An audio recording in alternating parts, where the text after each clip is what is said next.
Investment एक platform है जिसमें गिलगित बल्तिस्तान की गवर्नमेंट जो है ये इकदामात उठा रही है। उसमें आर्मी का जो रोल है वो फैसिलिटेशन का है। अगर गिलगित बल्तिस्तान का सरमाकार इन गेस्ट हाउसेस को चला सकता है तो फर्स्ट प्रायोरिटी हम गिलगित बल्तिस्तान के सरमाकार को देंगे। मेरा किसी अनवर की तरफ बिल्कुल ये तो क्लियर बात है कि मेरा ताल्लुक अब भी है, अनवर की तरफ मेरा झुकाव भी है, इसमें तो दो राय नहीं है। सोशल मीडिया का जिस दौर से हम गुजर रहे हैं वो बड़ा खौफनाक दौर है। हम हर चीज़ को नेगेटिविटी के तरीके से पेश करने के अपने अपने ज़र्फ़ का मुजाहरा करते हैं। बदकिस्मती से बल्तिस्तान में इस वक्त गुफ्तार से ज़्यादा किरदार चाहिए, बातों से ज़्यादा काम चाहिए, तकरीरों से ज़्यादा प्रैक्टिकल ग्राउंड में कुछ करके दिखाना ज़रूरी है।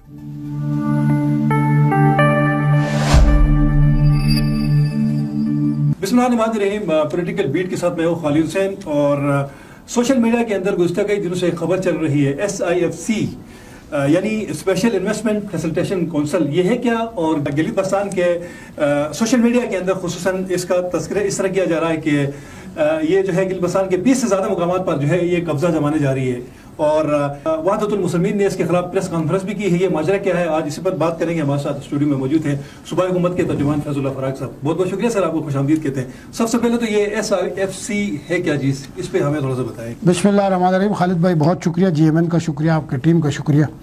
ये जो SIFC है, स्पेशल इन्वेस्टमेंट जो फैसिलिटेशन काउंसिल है जी, ये तमाम स्टेक होल्डर का एक सिंगल प्लेटफॉर्म है। ठीक। और इसके अंदर तमाम स्टेक होल्डर हैं। ये पाकिस्तान को इन्वेस्टमेंट डेस्टिनेशन बनाने की कोशिश कर रहे हैं पूरे मुल्क को, क्योंकि इस वक्त सबसे ज़्यादा मसला इस मुल्क में माशी तौर पर स्ट्रांग होने का है। तो ये स्टेप्स लिए गए हैं कि तमाम स्टेक होल्डर्स को मिला के, जिसमें आर्मी का जो रोल है वो फैसिलिटेशन की हद तक है। प्राइम मिनिस्टर है, इसके बोर्ड ऑफ रेगुलेटरी बोर्ड है, ऑटोनमस बॉडीज़ हैं, उसमें फेडरल गवर्नमेंट है, फिर प्रोविंशियल जो गवर्नमेंट है, फिर उसके अंदर जाके आपका बोर्ड ऑफ इन्वेस्टमेंट भी कहीं ना कहीं आता है। इसमें तमाम स्टेक होल्डर है और शोबे।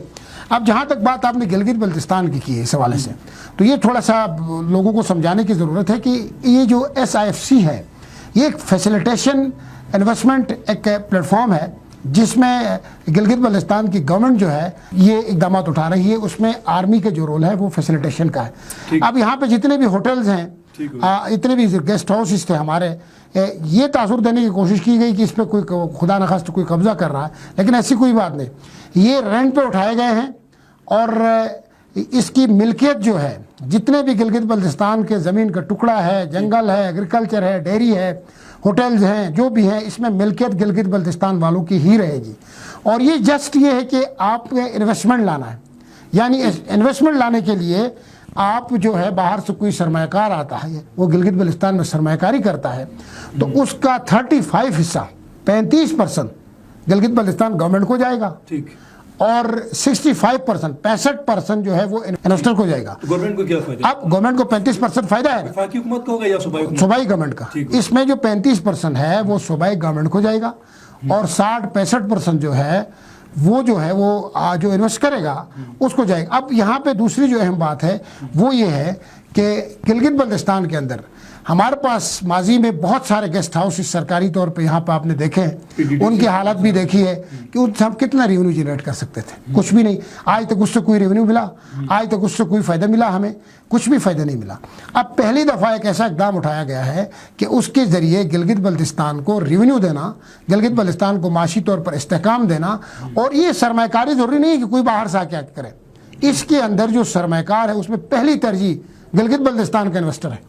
अगर गिलगित बल्तिस्तान का सरमायाकार इन गेस्ट हाउसेस को चला सकता है तो फर्स्ट प्रायोरिटी हम गिलगित बल्तिस्तान के सरमायाकार को देंगे। 2 मिनट के लिए अगर एग्जांपल, मैं अगर कोई PDTC होटल में उस पर इन्वेस्टमेंट करना चाहता हूँ तो मेरा क्या स्टेक होगा? मैं क्या इन्वेस्टमेंट कर सकता हूँ? आप इन्वेस्टमेंट कर सकते हैं, आप पहली तरजीह होंगे, देगर सूबों से ज्यादा हमारी फर्स्ट तरजीह होंगे और आप सरमायाकारी करेंगे। 35% जो है आप जीबी गवर्नमेंट को देंगे उसका और 65% आप उठाएंगे। सुपरविजन इसमें तमाम स्टेक होल्डर्स हैं, जीबी गवर्नमेंट है, चीफ मिनिस्टर है, बोर्ड ऑफ इन्वेस्टमेंट है, फिर आर्मी का जो रोल है वो फैसिलिटेशन का है। ठीक। अच्छा, क्योंकि गिलगित बल्तिस्तान के अंदर ऑलरेडी खालसा सरकार एक ऐसा इशू है जो अभी तक रिजॉल्व नहीं हो रहा है।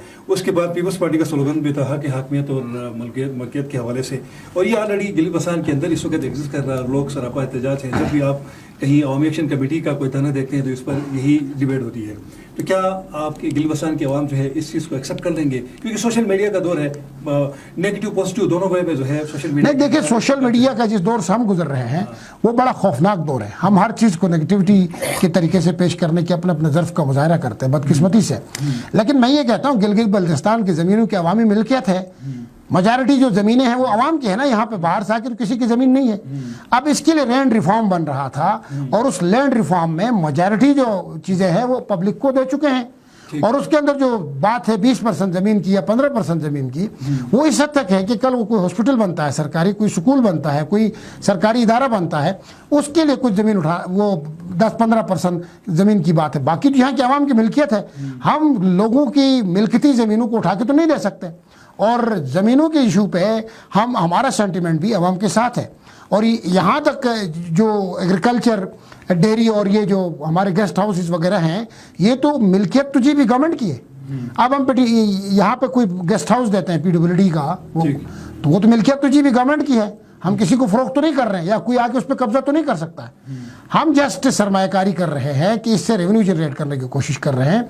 अब उसमें आप भी सरमायाकारी कर सकते हैं, काजिम मैसम साहब भी कर सकता है, जिस तरह कल उन्होंने प्रेस कॉन्फ्रेंस की है, वो आए सरमायाकारी करें और वो भी हमारे साथ कब्जा करें, आके वो खुद कब्जा करें, सरमायाकारी करें और सारे वो उठाएं। हम पहले तरजीह देंगे। मुस्लिमीन की क्या जरूरत पड़ी थी, उन्होंने प्रेस कॉन्फ्रेंस की है, उनको इस मामले में तहफ़्फ़ुज़ात हुए होंगे या मिसकंसेप्शन है या शायद मुझसे ज़्यादा अंडरस्टैंडिंग उनको है, लेकिन मैं ये समझता हूँ कि वो सरमायाकारी करें या गेस्ट हाउसेज वो उठाएं, ठीक, हम उनको देंगे।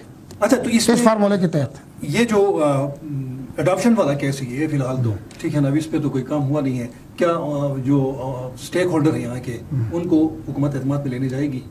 नहीं, जाहिर सी बात है, बातचीत कमेटी है, देखिए नहीं बहुत एक छोटे से इशू के ऊपर जो है ना वो सड़कों पे निकल आते हैं। अगर ये इशू कल को ये ज़्यादा जो है ना हाइप क्रिएट होता है तो, क्योंकि सबसे मेन स्टेक होल्डर जो है ना अवामी एक्शन कमेटी ही है, जो रोने अटकाने के लिए वेरियस आप समझते हैं। नहीं, बात करेंगे, उनको समझाएंगे। इसकी डेप्थ में तो कुछ भी नहीं है, इसमें तो गिलगित बल्तिस्तान का फ़ायदा है। ज़मीन की मिल्कियत आपकी है, गेस्ट हाउस की मिल्कियत आपकी है, आप जस्ट सरमाकार को एक अपॉर्चुनिटी दे रहे हैं, एक इन्वेस्टमेंट डेस्टिनेशन बनाने जा रहे हैं गिलगित बल्तिस्तान को, और 35% उस सरमाकारी का आपके ख़जाने में जाता है जी भी गवर्नमेंट के, और 65% अगर सरमाकार उठाता है, मिल्कियत आपकी रहती है, होटल आपके रहते हैं, ज़मीन आपकी रहती है, तो इसमें क्या रहे?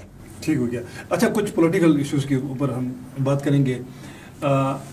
आपकी कुछ हुकूमत के तर्जुमात भी हैं और इस वक्त आपकी हुकूमत से नून लीग भी खुश नज़र नहीं आ रही है, पीपल्स पार्टी भी खुश नज़र नहीं आ रही है, और बकौल अमजद साहब के ये PTI की BT में पीछे फीडबैक जो है खाली कुर्सी दे रहे हैं, इसमें कितनी सदाकत है? ये हमारी हुकूमत, जी जी जी हमारी हुकूमत तो कौमी हुकूमत है, इसमें पीपल्स पार्टी भी है। देखें, पीपल्स पार्टी फाइनेंस मिनिस्टर पीपल्स पार्टी का है, एजुकेशन मिनिस्टर है, डिप्टी स्पीकर है, और अच्छा कोलिजन है, उनके साथ इत्तेहाद है। और दूसरी तरफ PMLN इस हुकूमत का हिस्सा है, उनके पास वजारतें हैं, और जमात उलमा इस्लाम इस वक्त हिस्सा है, और इसके अलावा इस्लामी तहरीक पाकिस्तान ज्वाइन कर चुकी है, राजा आज़म साहब अगेन ज्वाइन कर चुका है, और बहुत सारे लोग भी राब्ते में और मज़ीद भी ज्वाइन करना चाहते हैं।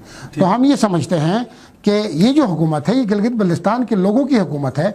इसमें अब मैं समझता हूँ कि अगर इस हुकूमत को सब मिल के एक सिस्टम के तौर पर टेकअप करेंगे तो इस खत्ते का फ़ायदा होगा। सब मिल के इस्लामाबाद जाएंगे, सब मिल के गिलगित बल्तिस्तान का मुकदमा लड़ेंगे, सब मिल के अपना मुकदमा इकट्ठा पेश करेंगे। ये तो 1.5 साल का पीरियड है, तो ये खूबसूरती होगी गिलगित बल्तिस्तान की हुकूमत की, ये खूबसूरती होगी आने वाले नस्लों के लिए कुछ दे सके, क्योंकि 1.5 साल बाद तो किसी और हुकूमत ने आना है, ये तो तब्दीली होगी, इसमें इलेक्शन होंगे। क्योंकि हाजी गुलबर साहब के ऊपर जो है मतबाद की जो एक तलवार वैसे ही एक रूमर्स के तौर पर जो है ना सोशल मीडिया के अंदर, तो वो तो खैर हमें कहीं नजर नहीं आ रही, क्योंकि आपके पास कोरम भी पूरा है, तो मेरे ख्याल में अभी पीपल्स पार्टी उन्हें की जरूरत भी नहीं है। क्या कहते हैं इस पे? नहीं, ज़रूरत तो हमें सब की है। देखिए, ज़रूरत तो गिलगित बल्तिस्तान में तमाम लोगों की है, सियासी जमातों की। देखो, सियासी स्टेक होल्डर होता है ना, अगर उनकी असम्बली में नुमाइंदगी नहीं भी है ना, उनकी भी ज़रूरत पड़ती है, क्योंकि वो इस खत्ते के स्टेक होल्डर होते हैं। हमने सबको साथ लेके चलना होता है, और वज़ीर आला गिलगित बल्तिस्तान हाजी गुलबर खान साहब का विजन है कि सबको साथ लेके चलें, और सबको साथ लेके चलने में हमें क्या हर्ज है। हम तो चाहते हैं कि तमाम जमातें, तमाम लोग साथ आगे लेके चलें, हमें कोई इससे इशू नहीं है। और मामला ये है कि हमें ज़रूरत होना या ना होना ये अलग फैक्टर है, लेकिन गिलगित बल्तिस्तान के तमाम लोगों की हमें ज़रूरत है। अच्छा, एक परसेप्शन ये है कि हाजी साहब जो है बिल्कुल सुस्त हैं, काम शाम के हवाले से कोई एक्टिव में नज़र नहीं आते हैं। जिस तरह उसकी धीमे अंदाज में वो बात करने के कायल आदमी है, वो इस तरह की बात करते हैं, तो लोग यही समझते हैं कि तरक्याती काम जो वो जमूद का शिकार है। तो ये 1 साल के अंदर आप कुछ हमें बता सकते हैं कि कितनी डेवलपमेंट हुई है? ताकि देखें खालिद भाई, यहाँ पे बात जो है ना, बात गुफ्तार की या तकरीरों की नहीं होती, वो बहुत ایکٹیو ہو جائے تقریریں کرتے پھرے. وہ قبائلی مزاج کا آدمی ہے, وہ جرگہ اورینٹڈ ہے اور قبائلی اورینٹڈ ہے. تو ہمارے وہاں جو جرگہ اورینٹڈ ہوتا ہے وہ بیٹھ کے بہت اچھی باتیں کرتے ہیں. جہاں تک گفتگو کی بات ہے تقریروں کی, تو تقریریں مداری بہت اچھے کرتے ہیں, مجھ سے بھی اچھی تقریر مداری کرتے ہیں چوک چوراہے پہ آ کے. تو میں سمجھتا ہوں کہ گلبر صاحب کی جو پرسنالٹی ہے, چونکہ وہ بیمار بھی تھے, اب اللہ کے فضل سے وہ ٹھیک ہو رہے ہیں, وہ فیصلوں میں صحت مند ہیں, فیصلوں میں, ڈیسیجن پاورز میں, اور حکومت چلانے میں تو صحت مند ہے. کوئی بھی فیصلہ اس کے بغیر تو ہو نہیں سکتا, ظاہر سی بات ہے. پھر اسٹیک ہولڈرز کو اعتماد میں ضرور لیتا ہے, جتنے بھی اسٹیک ہولڈرز ہیں, لیکن فیصلہ تو وہ خود کرتا ہے, صحت مند فیصلے کرتا ہے. تو دھیما بھی نہیں ہے, سست بھی نہیں ہے, جس حساب سے وہ کام کر رہا ہے اس حساب سے وہ کام کر رہا ہے, سب کے سامنے نظر آ رہی ہے. لیکن میں یہ سمجھتا ہوں کہ گلگت بلتستان میں اس وقت گفتار سے زیادہ کردار چاہیے, باتوں سے زیادہ کام چاہیے, تقریروں سے زیادہ پریکٹیکل گراؤنڈ میں کچھ کر کے دکھانا ضروری ہے. اچھا, ایک ایسا سوال میں پوچھ رہا ہوں کہ نون لیگ اس وقت 2 دوڑوں میں تقسیم ہے, آپ کو کس کا پلڑا جو ہے وہ باری نظر آ رہا ہے؟ دیکھیں آپ, یہ سوال مجھ سے بنتا نہیں ہے ویسے لیکن آپ کا تعلق بھی رہا ہے ماضی میں, میرا آپ بھی تعلق ہے, آپ کا میرا کسی انور کی طرف حافظ کے ساتھ بھی بالکل, یہ تو کلیئر بات ہے کہ میرا تعلق اب بھی ہے, انور کی طرف میرا جھکاؤ بھی ہے, اس میں تو دو رائے نہیں ہے. لیکن میں سمجھتا ہوں کہ پلڑا جو ہے یہ نواز شریف صاحب کی پارٹی ہے, فیصلہ اس نے کرنا ہے کس طرح چلانا ہے, جو بھی ڈائریکشنز میاں نواز شریف کی طرف سے ملیں گے اسی پہ چلنا ہے. اگر کوئی نہیں چلے گا تو چھوڑ کے جائے گا, تیسرا آپشن تو یہاں پہ ہے نہیں. اچھا, کیونکہ آگے انتخابات ہونے جا 1 سال, یا اگر انٹرم سیٹ اپ کی طرف جائیں تو 1.5 سال بنتے ہیں, تو حاجی گلبر صاحب جو ہے اس وقت صوبائی حکومت کو لیڈ کر رہے ہیں, تو وہ اپنی کوئی حکومت بنائیں گے یا پھر کہیں کسی اور کی طرف, یعنی پیپلز پارٹی, نون لیگ, یا کوئی جمعیت علماء اسلام, کیونکہ اب پی ٹی آئی کا تو وہ نہیں رہے ہیں. دیکھیں گلبر صاحب کا فی الحال تو کوئی ایسا ارادہ نہیں ہے کہ کسی جماعت کو جوائن کریں. البتہ سیاست کا ان کا بیک گراؤنڈ بہت پرانا ہے, 40 سالوں سے کر رہے ہیں, تو سیاست تو وہ کریں گے, اور وہ اسی ٹائم پہ فیصلہ کریں گے جس ٹائم فیصلہ کرنا درکار ہو شاید. تو وہ اپنے لیے بہتر فیصلہ کریں گے, اور وہ بہتر فیصلہ کرنا ان کو وہ جانتے بھی ہیں, سیاست ہے, سیاسی گھر ہے, تو وہ ٹائم کا پراپر استعمال کرتے ہوئے اپنے فیوچر کے لیے بہتر فیصلے کریں گے. بہت بہت شکریہ فیصلہ فراق صاحب, آپ نے تھینک یو, بہت شکریہ. ٹائم دیا. ناظرین, اسی کے ساتھ مجھے دیجیے اجازت, اللہ نے کے